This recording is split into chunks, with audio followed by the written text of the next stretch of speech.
Tribal chief Roman Reigns को लेकर के एक बैड न्यूज सामने आ रही है। वहीं नाइट ऑफ चैंपियन में कौन होगा रोमन रेंस का नेक्स्ट चैलेंजर, बियांका ब्लेयर और रिया रिप्ले को लेकर क्या बड़ा ट्विस्ट दिखने वाला है, बॉबी लैशली से जुड़ा कुछ बड़ा सामने आ रहा है और भी काफ़ी सारी इंटरेस्टिंग अपडेट्स हैं आज की इस वीडियो में, जिसके बारे में हम बात करेंगे इस वीडियो में।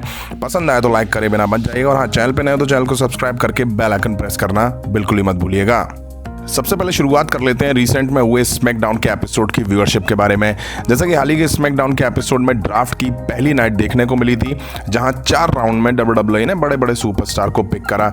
वहीं शो में ऊसोस और केविन ओवेंस का फेस ऑफ भी देखने को मिला था। अब इस एपिसोड की व्यूअरशिप 2.3 मिलियन रही। वहीं मेन इवेंट में Usos versus Kevin Owens Sami Zayn के बीच अनडिस्प्यूटेड टैग टीम टाइटल को लेकर मैच भी देखने को मिला था। अब समझ ये नहीं आता, स्मैकडाउन में ना ही रोमन रेंस, ना ही ड्रू मैकिंटायर, ना ही रोंडा राउजी और भी बड़े सुपरस्टार काफी टाइम से मिसिंग चल रहे हैं। बावजूद इसके स्मैकडाउन की व्यूअरशिप 2 मिलियन से ऊपर या उसके आसपास टच करी जाती है। अब बात कर लेते हैं बियांका ब्लेयर के बारे में, जो कि रॉ वुमेन्स चैंपियन है और WWE ने उन्हें स्मैकडाउन में ड्राफ्ट कर दिया है। अब सवाल ये आता है कि होगा क्या। कंफ्यूजन इसलिए है क्योंकि Rhea Ripley SmackDown women's champion है, तो क्या अब टाइटल एक्सचेंज होने वाले हैं? क्योंकि जजमेंट डे को लेके ऐसे रूमर्स आ रहे थे कि ये फैक्शन स्मैकडाउन पे ड्राफ्ट किया जाएगा, बट अब जो कंडीशन है उसके बेसिस पे ऐसा लग रहा है कि जजमेंट डे रॉ पर ही रहेगी और रिया रिप्ली और बियांका ब्लेयर के बीच टाइटल एक्सचेंज होते हुए दिखाई देंगे।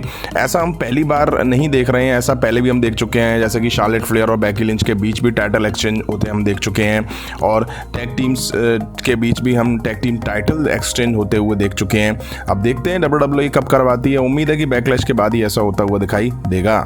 वहीं जजमेंट डे को लेकर के WWE का कुछ बड़ा प्लान सामने आया है, जिसमें कहा जा रहा है कि इस फैक्शन के 2 मेंबर्स समर स्लैम में एज अ चैंपियन एंटर होंगे। अब रिया रिप्ली जो कि इस फैक्शन की मेंबर हैं, उनको लेके मेंशन करा गया है कि वो समर्स तक चैंपियन रहने वाली हैं और एज अ चैंपियन ही वो एंटर होंगी समर स्लैम में। और जो दूसरा नाम मेंशन है वो है फिन बैलर का। अब फिन बैलर का नाम है तो सवाल ये है कि वो कौन से चैंपियन बनेंगे, शायद वर्ल्ड हैवीवेट चैंपियन। और मैंने ऊपर जिक्र करा भी कि जजमेंट डे शायद अब रॉ में ही रुकने वाली है, क्योंकि बियांका ब्लेयर जो कि रॉ वुमेन्स चैंपियन है, उनको रॉ में स्मैकडाउन में ड्राफ्ट कर दिया गया है। अब बात कर लेते हैं यूएस चैंपियन ऑस्टिन थ्योरी और इंटरकॉन्टिनेंटल चैंपियन गंथर के बारे में। अब तक रूमर्स ऐसे आ रहे थे कि ये दोनों सुपरस्टार अपने अपने टाइटल के साथ ब्रांड स्विच करेंगे, यानी कि गंथर रॉ में और ऑस्टिन थ्योरी यूएस टाइटल के साथ स्मैकडाउन पर आ जाएंगे।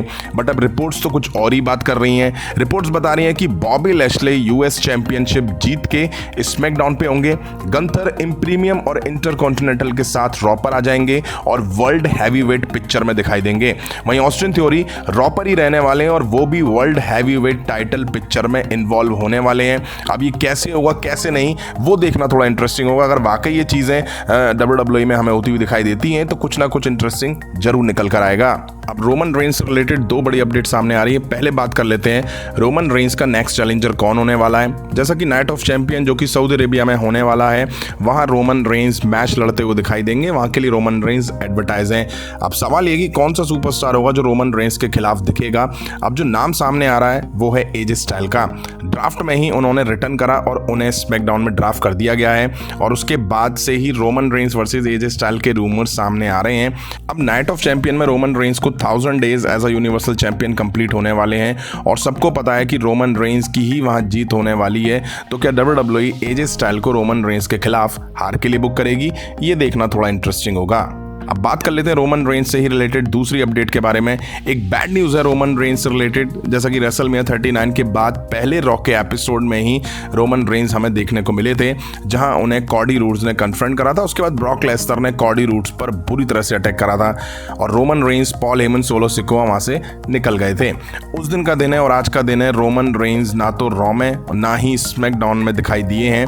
आज की डेट में उन्हें पूरे 27 दिन हो चुके हैं WWE में ना दिखे हुए और अपडेट ऐसी आ रही है कि रोमन रेंस वैकेशन पर हैं और वो बैकलैश पेपर व्यू के बाद ही दिखाई देंगे। अब बैकलैश में वो बुक ही नहीं है, ये तो काफी टाइम पहले से ही रूमर्स आ गए थे कि रोमन रेंस बैकलैश में नहीं दिखेंगे और जब वो बुक ही नहीं है तो दिख के करेंगे भी क्या, इसलिए वो वैकेशन वगैरह मना रहे हैं। वाकई यकीन नहीं होता है कि ये वही रोमन रेंस है जो पार्ट टाइमर होने के लिए ब्रॉक लेसनर और जॉन सीना को अपने प्रोमो में टारगेट किया करते थे जब ये रोमन रेंस इनके साथ फ्यूड में दिखाई दे रहे थे। अब रोमन रेंस वही काम कर रहे हैं जो ब्रॉक लेसनर और जॉन सीना रॉक कर चुके हैं। रॉक को भी रोमन रेंस टारगेट कर चुके हैं। चलो कम से कम रॉक और जॉन सीना का ये तो है कि वो हॉलीवुड में काम करते हैं, इसलिए उन पर डेट्स वगैरह नहीं होती हैं। अब उम्मीद तो यही है कि रोमन रेंस बैकलैश के बाद होने वाले ब्रांड एपिसोड में हमें देखने को मिलेंगे। देखते हैं रॉ में देखेंगे या स्मैकडाउन में। वैसे उम्मीद स्मैकडाउन में ही देखने की है, क्योंकि बैकलैश के बाद ड्राफ्ट एप्लीकेबल हो जाएगा। तो ये कुछ अपडेट थी WWE से रिलेटेड। आप वीडियो देखते हुए यहाँ तक आ गए और अभी तक वीडियो को लाइक नहीं करा तो फटाफट से लाइक करो, चैनल को सब्सक्राइब करो, बेल आइकन को प्रेस करो। मिलता हूँ जल्दी नेक्स्ट वीडियो में।